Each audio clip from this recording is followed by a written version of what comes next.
Hi everyone, Alexandra Jarrett, Jupiter Returns here with your in-depth, day-by-day, weekly astrology forecast for the week of April the 20th to the 26th, 2020.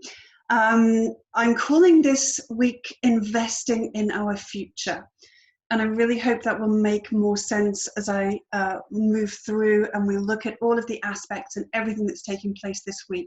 But really try and keep that one sentence in mind, essentially. That's what this week is all about, investing in our future. So let's take a little short recap of where we find ourselves. As of yesterday, Sunday, the sun has now moved into the sign of Taurus, the earth sign Taurus, commencing Taurus season, the second month, the second season of our astrological year.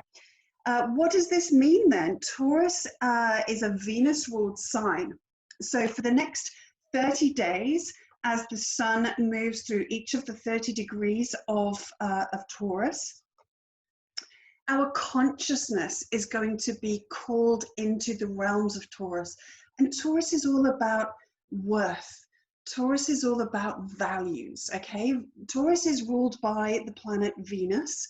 So this is really going to be helping to tune us into doing some of the work that we need to do. Whoops, nearly lost the board there. With Venus as she prepares to go retrograde. So if you haven't yet watched my, sorry, I'm just going to try and bolster that. So if you haven't yet watched my Venus retrograde in Gemini video, then do check that out. Venus in shadow now. So this is a really important theme. With the sun now in a Venus-ruled sign, we're being assisted really to tune into that. So in the sign of Taurus, Taurus is all about fertility. It's all about food production because Taurus is the resources that we have. It's those real core essentials of life, our food and our money and the things that we love and care for because they provide for us. Taurus is really related to work. You know, most Taurus people have a really strong work ethic. If you think of the bull, which is the symbol for Taurus, you know, he's on that field every day going up and down with the plow. Yeah, that's what his job is all about. The yoke on his shoulders. The Taurus actually rules the shoulders and neck, this part of our body, because that's our strength, our bulk. It's how we pull the plow and do our work. So it's very, very deeply associated with planting seeds that we're going to harvest later on. So that tunes us in a little bit to what I'm talking about with investing in our future. The seeds that we're sowing now are what are going to ripen in our harvest time.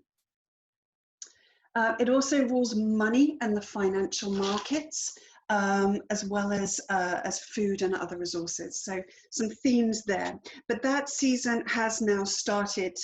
Initially, I mean, Taurus is a grounding, stabilizing earth sign. It's fixed energy.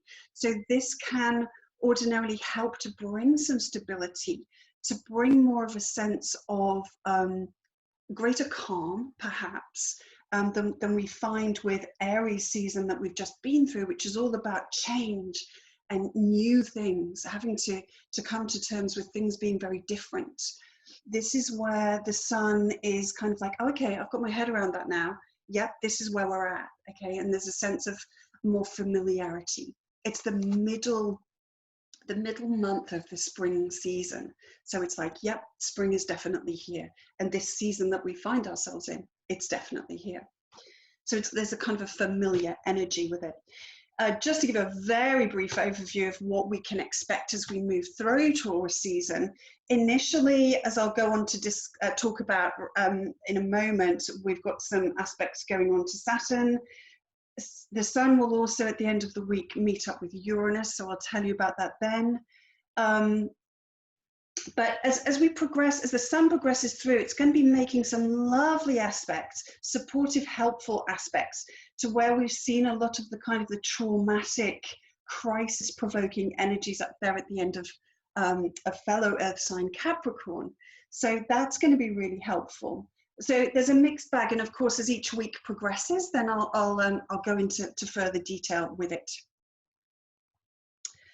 We're also, what's really important to understand this week is that we are coming to the end of the very last moon cycle, the lunar cycle, whilst we have the moon's nodes in the signs of Cancer and Capricorn.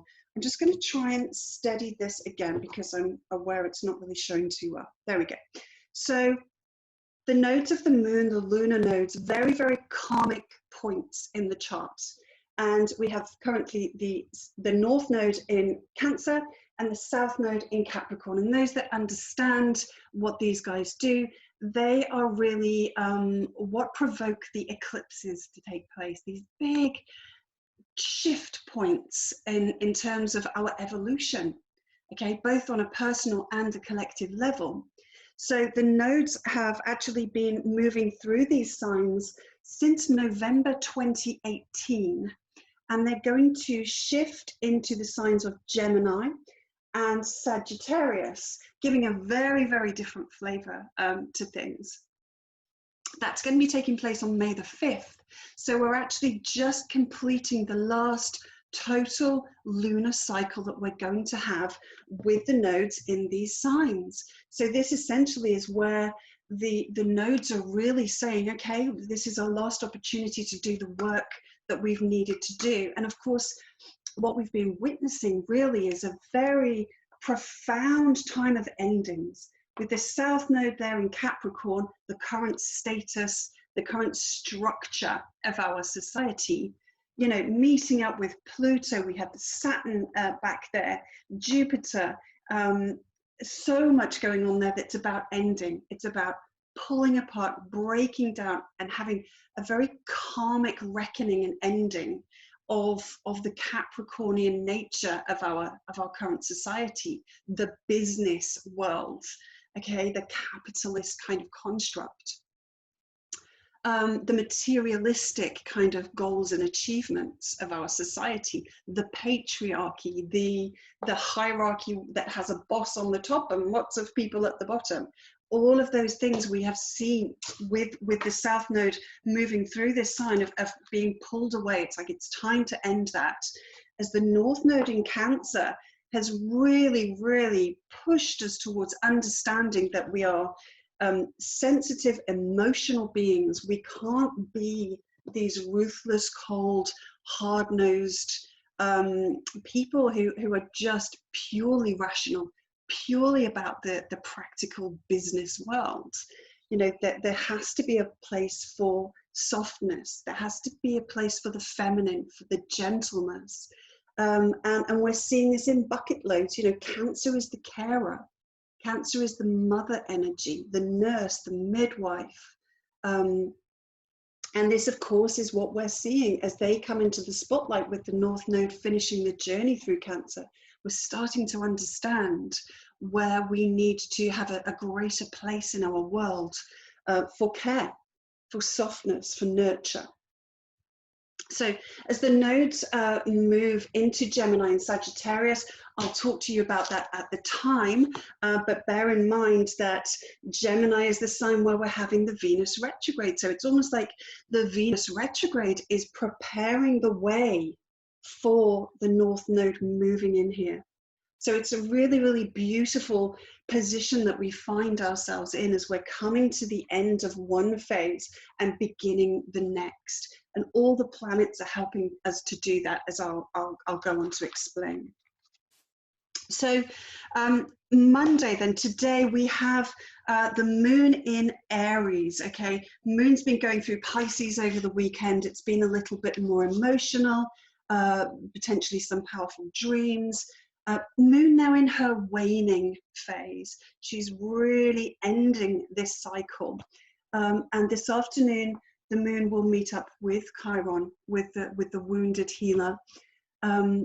So we'll be feeling a greater sense of issues around pain, suffering, issues around where we need to let go in terms of our current sort of relationship to suffering, our own suffering, and the aspects of control that we have over it. Essentially, it's kind of a time of understanding what we are capable of changing, and perhaps accepting or coming to greater acceptance of what we can't change, but also just highlighting to us all of our issues of woundedness, particularly around rejection, and around hardship and lack, around issues where we felt that we don't, that we're not as good as other people, essentially, or where we feel that we've been abandoned. Abandonment issues are really, really rife right now. And let's consider, as the moon with Chiron forms into a square aspect with this North Node in Cancer, I'm hearing stories all day long about how the care sector feel that they have been abandoned by the government. They feel like that, you know, they just aren't being taken seriously at all. And these are people who are trying to provide care for some of the most wounded and fragile and, you know, delicate people in our society. So this is going to come to the forefront again today, I suspect, this afternoon as we move through. The big news also today is that with the sun ingressing into Taurus now, it's an applying aspect, a square aspect, okay? So a provocative, tense, challenging aspect to Saturn in Aquarius. So when we have a sun square Saturn like this, it's bringing up frustration. It's bringing up limitations. Saturn really does create a lot of resistance. And with the sun in Taurus, we can expect, again, an increase in stories, or a critical point today where the lack, Saturn, of resources, Taurus, within our community, Aquarius, really come to the forefront. So this can be financial, obviously, with Taurus being around money. This can be the time when small businesses really, and big businesses even, can really be finding themselves at this point of, we're not going to be able to survive as a business for much longer if the situation continues. So there's going to be a real pressure around finances that might really, really peak today and tomorrow.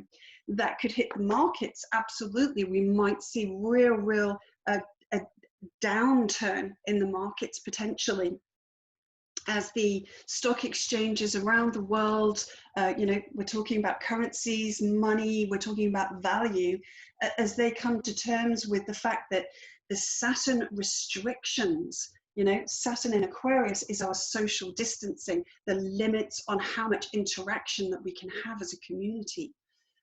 It's really going to be, we're going to have to face the consequences of that in terms of business and money and income. And people are getting to the point now where perhaps any reserves that they had, any savings that they had, any stockpiles of resources that they have, really now coming to an end as we have to deal with this. And of course, absolutely personal protective equipment. This could really come to a peak in its challenge as our care workers, you know, with the moon on Chiron squaring the North Node in Cancer there, it really could be a time when the government, which is Saturn, authorities, are absolutely being challenged by the collective consciousness of the sun. The solar spotlight gets put on them and says, you know, it really is time.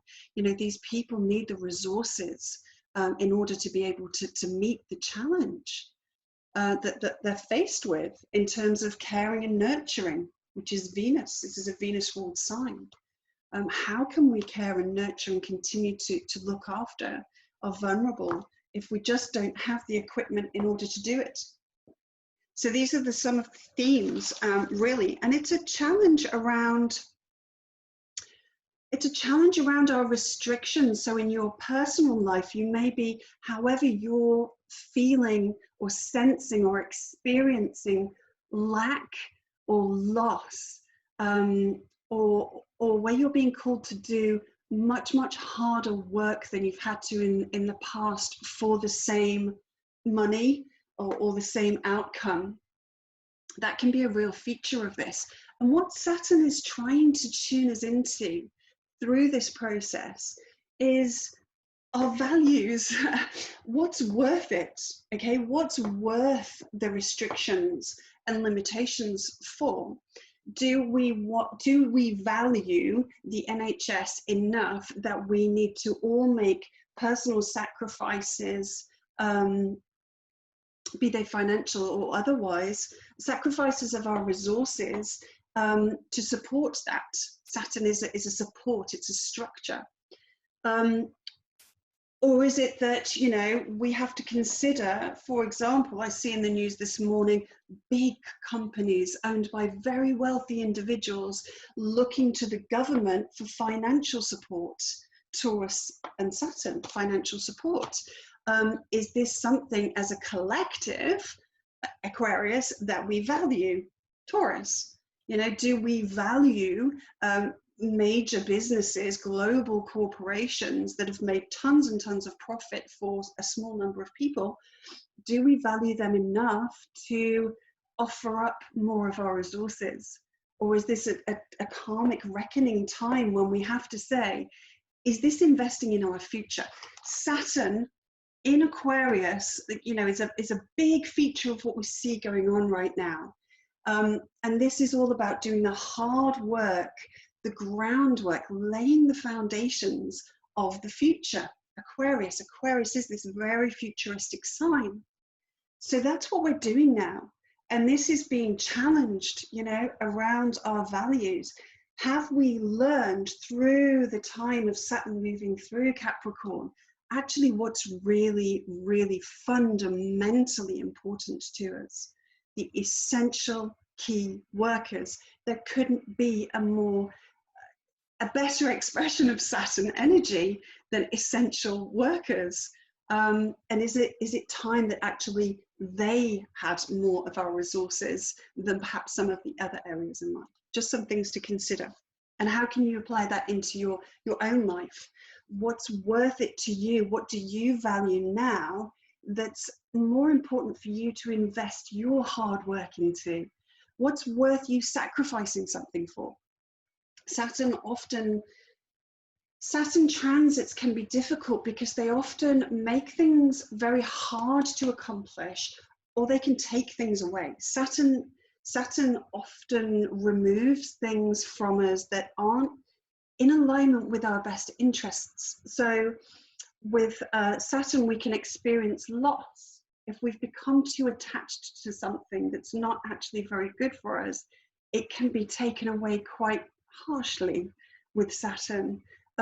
So if we make a sacrifice, and let's consider Saturn is the ruler of Capricorn, it's all about achieving those long-term material goals that we have, then yes, we sacrifice our time, we sacrifice our energy by going to work every day in order to create what it is that we're trying to manifest in our world that's going to give us security and stability in our lives. That's what it's all about. So there's a great sort of time now with this square that's saying what's worth the sacrifice and what isn't, essentially. So these issues are being pushed into the foreground. This is applying today. That means it's building up. The sun is still at 0 degrees of Taurus. Saturn is at 1 degree of Aquarius. So this will actually go exact on Tuesday. The other interesting thing at the same time is that whilst the sun is making this square aspect, it's also going to be creating a very, very harmonious trine aspect to the south node and a sextile, therefore, to the north node. I hope that shows up. Yes, it does. That's good. So the trine is this triangle, this is a really easy flow of energy. Doesn't require any effort on our part. And essentially what that's doing is it's allowing us to become conscious of what we've achieved historically, the skills and benefits that we've achieved in our past. It's done now, it's finished, but we still want to hold on. We don't want to throw the baby out with the bathwater. That's an easy mistake with South Node. South Node is about the past. It is about a certain amount of release, but at the same time, we want to keep the benefit of our previous experiences. And the trine's really going to help us do that whilst it sextiles the North Node. And in sextiling the North Node, it's asking us just to put a little bit more effort. It's saying, understand what we've learned from doing things the Capricorn way, and use that information wisely with a bit of effort to pull us into the North Node of Destiny in Cancer. So how can we use this to support where we're moving in the future? So again, that comes back to the overall theme that I'm talking about this week, which is investing in our future. You'll see just sign after sign after sign as I go through. So that's Monday, and these guys, this goes exact on Tuesday. So this could be the peak as we move through today and overnight into tomorrow. We'll see these themes really cropping up. But also on Tuesday, at this point, the moon will have moved a little bit further forward, and at this point will now be conjunct the planet Mercury. Again, this is helping to tune us into the Venus vibe in a way, because Mercury rules Gemini. Gemini is where we have the Venus retrograde right now, asking us to have a reevaluation of things. And of course, Gemini is where the North Node is about to move into. So the work that we're doing with Mercury now is really, really important. Now, Mercury is also at an important stage of his journey. This is really interesting as I looked at the charts this morning. Basically, Mercury is closing up the current cycle. As Mercury draws closer to the sun here, this is when the Mercury cycle comes to an end. Now, this will be the last week that we have, not only the last lunar cycle with the nodes still in Cancer and Capricorn, this will be the last week of Mercury before he goes what we call combust. So when he gets closer to the sun, Mercury gets closer to the sun. And if you have this in your natal chart, or you know someone in this natal chart, that can help you understand what happens when Mercury gets close to the sun. We call it combust. Essentially, the sun's power and rays warp the influence that Mercury can have on us. So our reception of Mercury, which is communication, which is thinking processes and information, imparting information, the exchange of information, it can go a bit crazy. So people like this can have difficulty concentrating. They can have difficulty expressing themselves. They can have these breakthrough moments, actually, with real genius at these kind of breakthrough points. But then other times find that actually getting the message across, or communicating effectively, or thinking effectively, can be really difficult. So, because essentially what's happening is Mercury is sort of the influence of the current Mercury cycle is being burned away, okay? Mercury then sort of joins up with the sun and starts a whole new cycle, then comes out of the other side, reborn, essentially, and we start a new cycle. So Mercury is essentially approaching almost like the new moon of Mercury. Like the new moon is when the moon and the sun come together, but this is Mercury in this case. Now, looking at that cycle, that particular Mercury cycle started back in the middle of January, when Mercury was up there with the Saturn and Pluto conjunction that we know kicked off this whole crisis that we find ourselves in now. It was exactly at the point of the eclipse that we had in Cancer, that big eclipse that started this all off. The first cases, the first sad deaths that were experienced in Wuhan in China, that was the time. This was when it started to grab the world's attention and really be the crisis that's bringing about or ushering in the deep, deep, longer term changes that are going to come as a result of the pandemic. So this is where the Mercury cycle started that is now coming to an end, all right? So this is really important as Mercury, sorry, that I've just moved Saturn, haven't I, instead of Mercury, sorry, Saturn lives up there. So Mercury is ending this cycle and this will be activated by the moon. So the moon is saying, okay, as the moon's drawing her cycle to a close, right over Mercury, who's drawing his cycle to a close, this is really a time of understanding how our relationship to information has been since the beginning of January. And I think we can all safely say we've been overwhelmed with information, particularly during that Mercury retrograde through Pisces, where it was just like, there's so many YouTube videos coming at me left, right, and center, and you know, all these crazy theories. You know, Mercury is our thinking process. How are we piecing together all of the information? And this was a transit that was a cycle that was started deep in the darkness, deep in the belly of Pluto and Saturn, these very heavy, dark, suspicious kinds of energies. So what we're seeing now is this is coming to a close, and it's time as Mercury then moves around next week and starts, you know, being burned off. We can start to let go of that cycle of knowledge and start a new one. And so there's a time of discernment, of picking over, you know, what this cycle has all been about and what we've learned about information, what we've learned about the exchange of ideas. You know, Mercury rules Gemini, which is where we have our Venus retrograde. And Gemini is all about not only communication and words, but it's about learning new skills. And we've certainly got the time to do that. We'll see tons more of that when the North Node moves into Gemini. There's going to be a surge in people wanting to learn new skills. But it's also the marketplace. People forget it's trading. Trading takes place in Gemini because it likes exchange.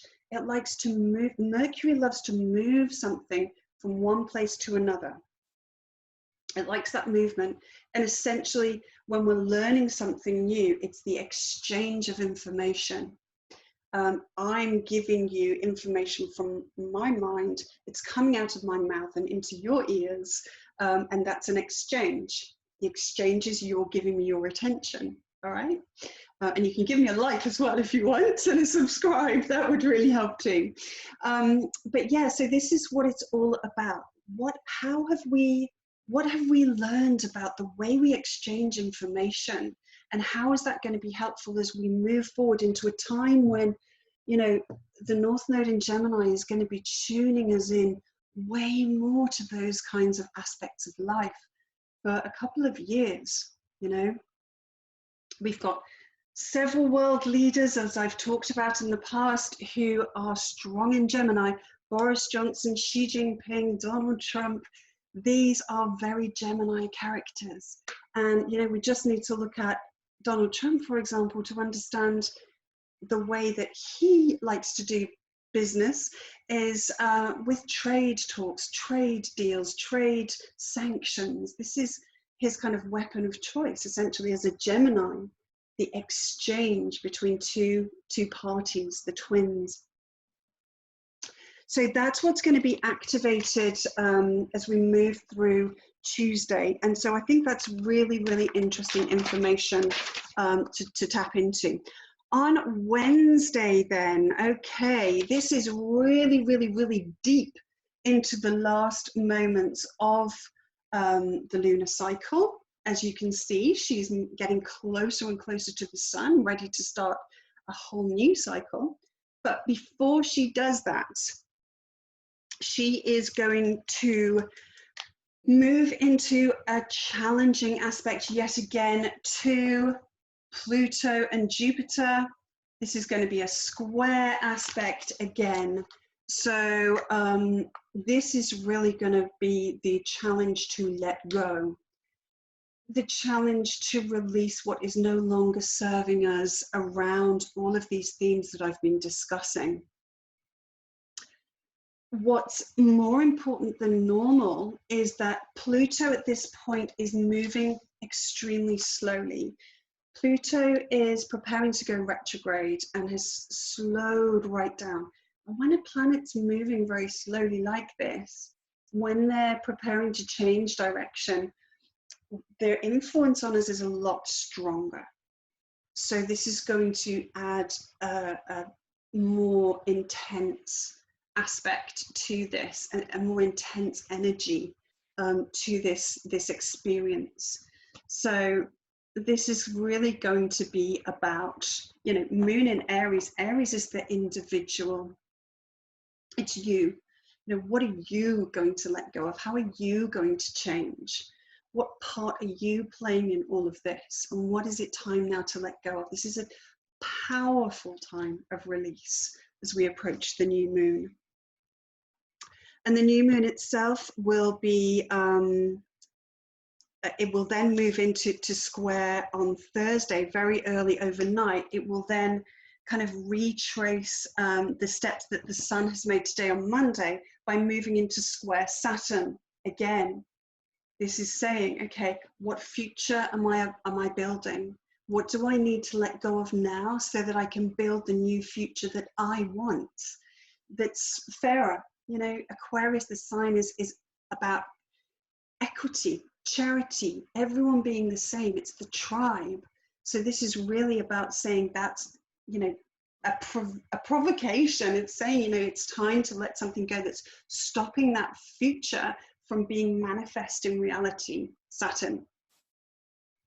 So give that some serious thought, because then 3 a.m. On Thursday morning, we have the new moon, and this is a very, very, very powerful new moon. Here we come back into the idea of investing in our future. So what we've got the sun and moon coming together at 3 degrees of Taurus at 3 a.m. So 3 seems to be an interesting number there. What we're going to have is a conjunction with Uranus. So Uranus is the planet of radical change. It's not just like a slow process of change. It's not a slow transformation like we might have with Pluto. This is a quite shocking. This is like in your face change now, like out of the blue, boom, this has got to change. It's very, very unsettling, but it's, if we welcome change and if we have an open mind to doing things in a very different way, then it can be very, very helpful, very exciting. You know, this is very stimulating energy. So it could be an interesting night's sleep, I think. It will be interesting to see how this plays out. But Uranus, since Uranus has moved into Taurus, what we're experiencing are changes around our resources. As Uranus radically transforms things and pulls them into the future, very cutting edge technologies is what Uranus is all about. Very futuristic things. So, for example, with Uranus in Taurus, we have seen a huge number of people, a radical movement towards veganism, our relationship to food, resources, and animals. That, you know, vegans have been around for a long time, but my goodness, the last couple of years, whew, that's shot up, because we've experienced that, you know, in order for Gaia to be able to continue to support us, Taurus is very much related to Gaia, Mother Earth, our planet. we need to radically shift our relationship to our use of resources. And that means eating less meat and dairy, having less chemicals put into the earth, really taking some personal responsibility around our use of resources. So this is going to be part of it. The way what we're moving towards, Uranus is the co-ruler of Aquarius. So this energy is starting to pull us into the Aquarian vibe. And what we're going to have later on in the year in December, you might have heard of something that's on the horizon called the Grand Conjunction. This is going to be Jupiter and Saturn coming together at the very beginning of Aquarius. This is the formation, Saturn, of a new way of doing things, a futuristic way of doing things that's likely to have a very big, wide, far-reaching global impact, okay, with Jupiter there. So what we might see, I think, as a result of having Uranus there, is that we're going to see the formation of new currencies. Taurus is money, okay, the money markets. So we're looking at digital, okay, Uranus, futuristic cryptocurrency. This is going to be something that's going to become, you know, the future of the way that we do things. The old Capricorn, where South Node's been going through, the old business as usual, doing business with the current form of currency that's, you know, been around for a really long time, that's coming to an end as our values shift and the way that we work and come together and share ourselves shifts. So we're going to see these new forms of currency coming to the forefront. We're going to see, I mean, it may be controversial, but Taurus rules the physical body, our actual, tangible, physical, earthly body. With Uranus here, there could be a emergence of the digital and the human. So robotics, humanoids, artificial intelligence, absolutely, you know, Aquarius, all of these things we're going to see really, really rising now. But also something that I see, and this is personally where I'm aligning myself right now, because Aquarius is in my 4th house, is the establishment, Saturn, of a greater conscious Jupiter community, Aquarius. So tribes of people, communities of people coming together that perhaps want to have an alternative way of life. Okay, the Uranus in Taurus there saying, actually, the digital AI way forward isn't really for me. I'd prefer to be radical, be rebellious, be a maverick, go outside of the norm. These are all the Uranus kinds of energies, and deepen my connection to nature rather than separating from it in even more ways as technology kind of takes us deeper into the digital age. You will see people rebelling against that and getting back to nature and perhaps creating small societies, networks of tribes of people who actually want to do that instead.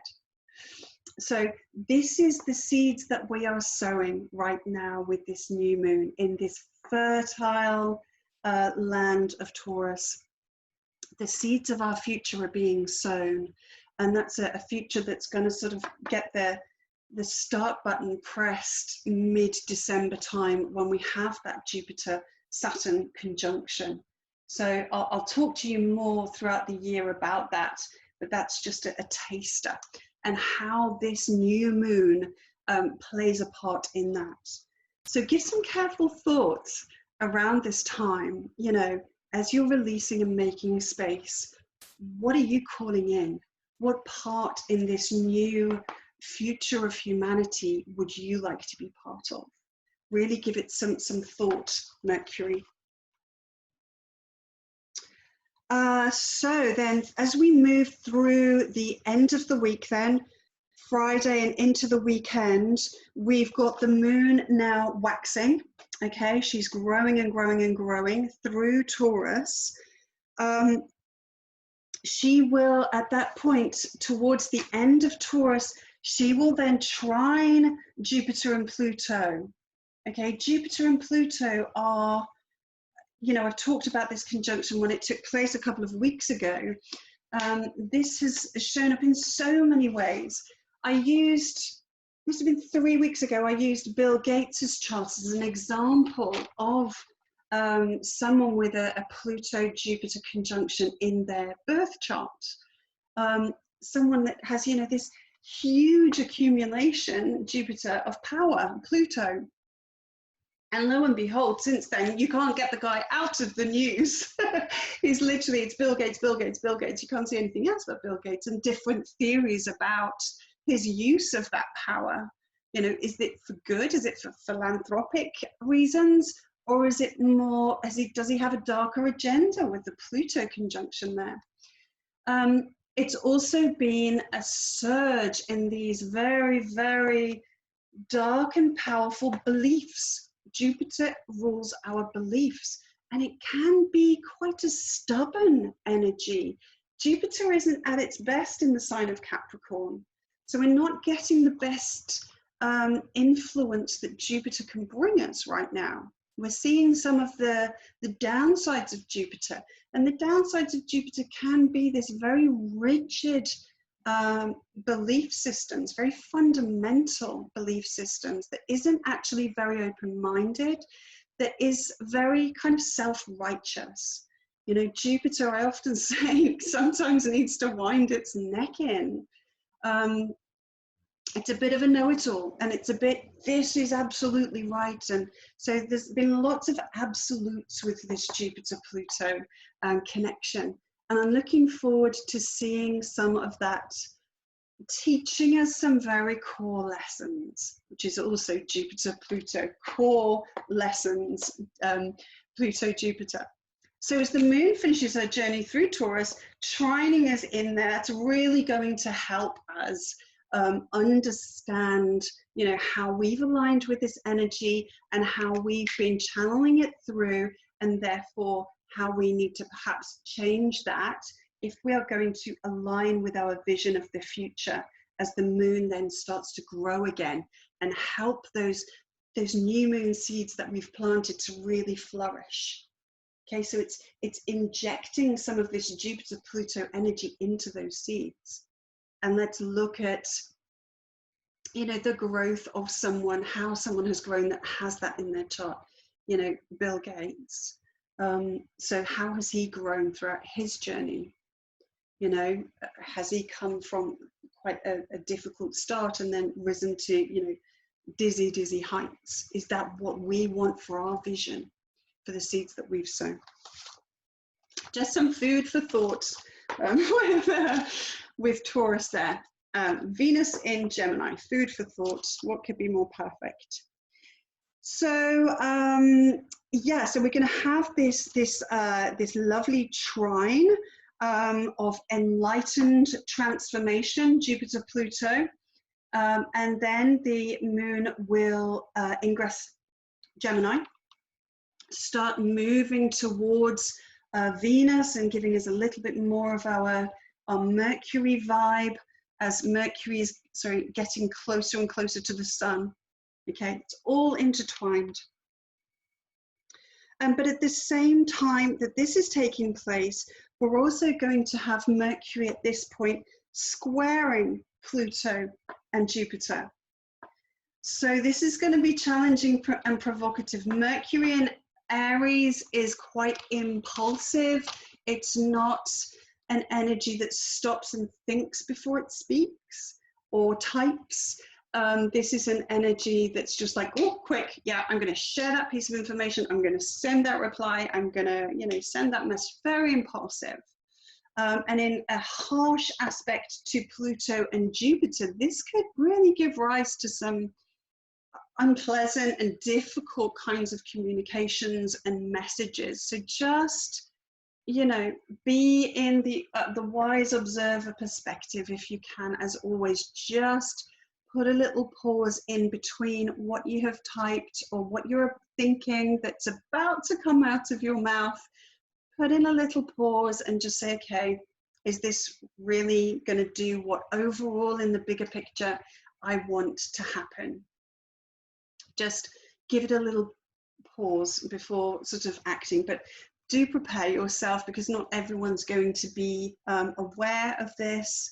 And so be prepared that there could be some challenging conversations and messages around over the weekend, towards the end of the week. And then on late on Saturday, this is all going to be intensified even more, because we have Pluto will then station retrograde. Oh, I've lost my retrograde Pluto. I'll make one.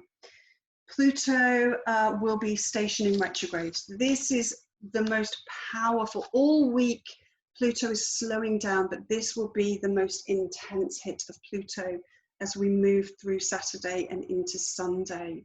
A few days there when, wow, we're going to get really, really hit with a ton of Pluto energy. So we can embrace the change at a very core level, or we're just going to be forced to have to accept it one way or another. At the same time that that is taking place, the sun will then have met up with Uranus. This radical, shocking energy of change, that, again, you know, this is in the sign of Taurus. Taurus is a fixed sign. It doesn't really do change too well. It's not a big fan of change. It just wants to go up and down the rows of, you know, plowing that field every day, just wants things nice and simple, knows what it's got to do, doesn't want to go off on a tangent. Uranus really wants to go off on a tangent. It likes nothing more but doing things differently. So there's a real challenge when Uranus is in Taurus, and as it meets the sun, the collective consciousness and the individual consciousness is really going to be like high nervous energy, as this kind of a frantic energy of change, whilst we have this very deep, potent Pluto energy going on in the background. So the weekend could be it could be one of those weekends that we look back on and go, wow, that was more powerful than I gave it credit for at the time, because it's all about change. It's all about transformation. And I think it's going to be one of those times when this will be an important moment in what we're starting to build. You see the trine there over to fellow air sign Aquarius. So this is going to be a